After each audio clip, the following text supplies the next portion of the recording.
ये पॉलिटेक्निक के लिए दूसरा वीडियो है। दूसरा वीडियो में देखिए, दूसरा वीडियो है गति यानी कि मोशन। दूसरा टॉपिक इस चैप्टर से है, मोशन से। तो मोशन से समझिए। पहला क्वेश्चन आ जाता है दूरी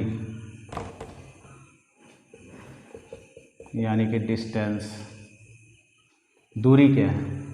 तो किसी भी पिंड, किसी पिंड बोल सकते हैं या किसी कण द्वारा तय वास्तविक पथ की लंबाई क्या कहलाता है? दूरी। इसका कहना है कि अगर कोई भी पिंड, जैसे मान लीजिए ए पॉइंट से बी तक जाता है, बी से आता है सी तक, सी से आता है डी तक, डी से जाता है ई तक, तो अगर हम दूरी निकालना चाहेंगे इस पिंड का, कितना दूरी तय किया, तो हम लोगों को दूरी के लिए लेना होगा क्या? A B plus B C plus C D और प्लस डी ई, इन सभी को जोड़ना होगा। और जस्ट इसी के दूसरे ऑप्शन में आता है विस्थापन। विस्थापन जिसको हम लोग बोलते हैं डिस्प्लेसमेंट। ठीक है, डिस्प्लेसमेंट में क्या है? यहाँ पर कोई भी कण है, किसी कण की प्रारंभिक स्थिति, यानी लेना है आपको कण की प्रारंभिक स्थिति, कण की प्रारंभिक स्थिति एवं अंतिम स्थिति के बीच, अंतिम स्थिति के बीच जो न्यूनतम दूरी होती है, न्यूनतम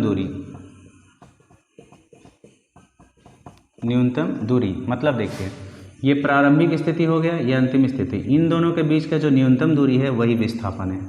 यानी अगर आपको विस्थापन लेना है तो विस्थापन आपका होगा ए ई। बस दूरी और विस्थापन याद रखना है। दूरी विस्थापन में दूरी पूरा लंबाई लेते हैं, विस्थापन में शॉर्टकट रास्ता अपनाते हैं। तो यहाँ पे एक चीज़ याद रखना है आपको कि दोनों का जो असही मात्रक होता है वो क्या होता है? मीटर। और सीजीएस मात्रक जो होगा इसका, सीजीएस मात्रक होगा इसका सेंटीमीटर। ठीक है,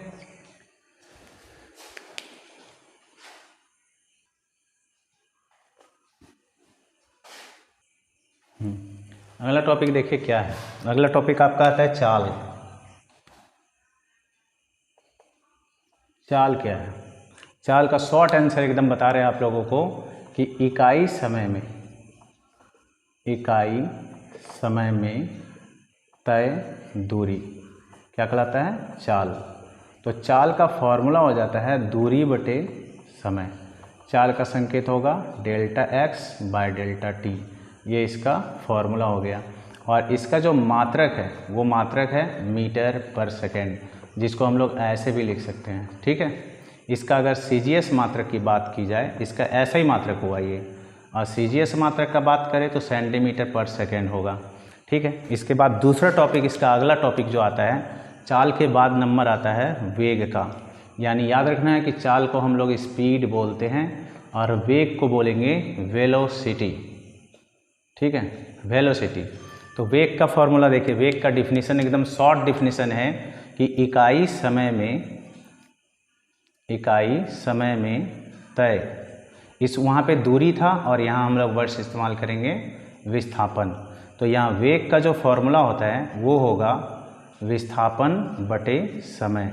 ठीक है, और फॉर्मूला देखिए लिखेंगे कैसे? वेक्टर के साथ, यानी delta x by delta T. दोनों फॉर्मूला में ज़्यादा अंतर नहीं है, बस वेग में, चाल में क्या वेक्टर नहीं है, इसमें वेक्टर है। मात्रक दोनों का सेम होगा, इसका भी ऐसा ही मात्रक होता है मीटर पर सेकेंड, और सीजीएस मात्रक इसका होगा सेंटीमीटर पर सेकेंड। ठीक है, अब अगला टॉपिक देखिए। अगला टॉपिक है औसत चाल। औसत चाल। तो किसी भी पिंड, याद रखना है कि आपको औसत चाल का डिफिनीशन क्या है। तो किसी पिंड द्वारा कुल दूरी, कुल तय दूरी और नीचे कुल समय। ठीक है, इस फॉर्मूला को ही कहेंगे औसत चाल।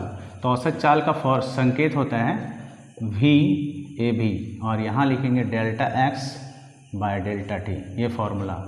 इसका मात्रक जो होता है, बड़ा मात्रक होता है, उसका लिख सकते हैं हम लोग किलोमीटर पर आवर। छोटा मात्रक जो होगा, या हम लोग लिख सकते हैं इसका मात्रक मीटर पर सेकेंड। ये हो गया औसत चाल। अब हम लोग अगला टॉपिक में लिखेंगे औसत चाल के बाद औसत वेग, ठीक है, एवरेज वेलोसिटी इसको बोलते हैं। तो यहाँ पे क्या लिखेंगे, इसका फॉर्मूला होगा औसत वेग का होगा कुल विस्थापन बाय कुल समय, ठीक है। फॉर्मूला लिखेंगे कैसे, तो भी ए भी के ऊपर वेक्टर और डेल्टा एक्स के ऊपर वेक्टर बाय डेल्टा टी, मात्रक दोनों का सेम होता है। इसके बाद अगला टॉपिक देखिए, इसके बाद का टॉपिक है त्वरण, जिसको हम लोग बोलते हैं एक्सेलरेशन, ठीक है। इसका संकेत होता है ए वेक्टर। तो बहुत ही आसान डिफिनीशन हम बता रहे हैं आपको, जाके याद रहेगा। तो यहाँ होगा समय के साथ वेग परिवर्तन, समय के साथ अगर वेग में परिवर्तन होगा तो वो कहलाता है त्वरण। तो त्वरण का फॉर्मूला होगा डेल्टा भी बाय डेल्टा टी, ठीक है। ये हो गया त्वरण। या आप कभी कभी फॉर्मूला ये भी देखेंगे कहीं पर कि D V by D T, ये मान भी हो सकता है, वो बड़ी डेल्टा है, ये छोटी डेल्टा है। तो त्वरण में एक और है, त्वरण में एक और प्रकार है, याद रखना है आपको कि त्वरण का दूसरा प्रकार है मंदन, इसको डी एक्सेलरेशन बोलते हैं, मंदन, ठीक है। मंदन क्या है, तो यहाँ त्वरण, यहाँ आपका जो ऊपर वाला त्वरण आया वो पॉजिटिव है। अगर त्वरण निगेटिव आ गया यानी ऋणात्मक, यानी माइनस में अगर त्वरण आता है तब, ऋणात्मक त्वरण को ही मंदन कहते हैं। ऋणात्मक त्वरण का एक कंडीशन है, क्या कंडीशन है कि इसमें जो होता है ना कि u का मान v से बड़ा होता है, तब होता है। और ये इसके लिए कंडीशन है कि v का मान u से बड़ा होता है, ठीक है। तो यहाँ v और u है क्या, उसको भी समझिए। तो यहाँ देखिए v है अंतिम वेग और u है प्रारंभिक वेग। तो इसका मतलब क्या हुआ, देखिए अंतिम वेग कह रहा है भी, अगर अधिक, मतलब जैसे कि कोई कार है, ये कार है और इस कार का जो स्पीड है शुरू में u है और कुछ समय के बाद इसी कार का स्पीड जो है वो हो जाता है v, इसी कार का स्पीड हो जाता है v t समय बाद। तो इसका कंडीशन देखिए, अगर ये वाला स्पीड इससे अधिक होगा तो चाल में वृद्धि होगी, स्पीड बढ़ेगा तो वो होगा त्वरण। और अगर ये v वाला जो है मान, यहाँ देखिए u का मान अधिक है, मतलब इसका स्पीड ज़्यादा है, इसका स्पीड कम है, तब जाकर के उत्पन्न होगा मंदन। तो यहाँ याद रखना है कि मंदन कम गति को दर्शाता है या धीमा होना, मंदन धीमा होना दर्शाता है, और ये क्या होता है, गति का तीव्र होना दर्शाता है, ठीक है। इसके बाद अगला टॉपिक देखिए, इसके बाद अगला टॉपिक है, आपको याद रखना है कि आप मोशन चैप्टर पढ़ रहे हैं पॉलिटेक्निक का, मोशन चैप्टर। इसके बाद नंबर आता है गति के समीकरण का, गति के समीकरण। तो गति के समीकरण आप लोग 9th में पढ़े हैं, वही फॉर्मूला है S बराबर ut plus half AT square, v square बराबर होता है u स्क्वायर प्लस 2as, और फिर v बराबर होगा u प्लस AT। ये तीन महत्वपूर्ण सूत्र हैं गति के समीकरण में। और कह रहा है कि अगर गुरुत्व बल किसी वस्तु पर लगता है, गुरुत्व बल में क्या होता है, यहाँ पर S चेंज हो जाता है H में, A चेंज हो जाता है G में, ठीक है। तो अब आपका देखिए गुरुत्व बल के फॉर्मूला से क्या होगा, S का हो जाएगा H, यहाँ लिखेंगे ut plus half GT square. याद रखना है कि ये जब वस्तु ऊपर से नीचे की ओर गिरेगा, तब कोई भी वस्तु ऊपर से नीचे गिरेगा तब ये फॉर्मूला होगा। और यहाँ पर फिर v स्क्वायर बराबर होगा formula u square plus 2gh, और v बराबर होगा u प्लस gt। याद रखना है जब नीचे आएगा तब, अगर माइनस में, जब याद रखना है कि वस्तु जब ऊपर जाए, नीचे से ऊपर जाए, तो यहाँ g का मान यहाँ प्लस होगा, यहाँ g का मान माइनस होगा। तो हम इसी फॉर्मूला में प्लस माइनस दोनों दे सकते हैं इस जगह समझने के लिए, ठीक है।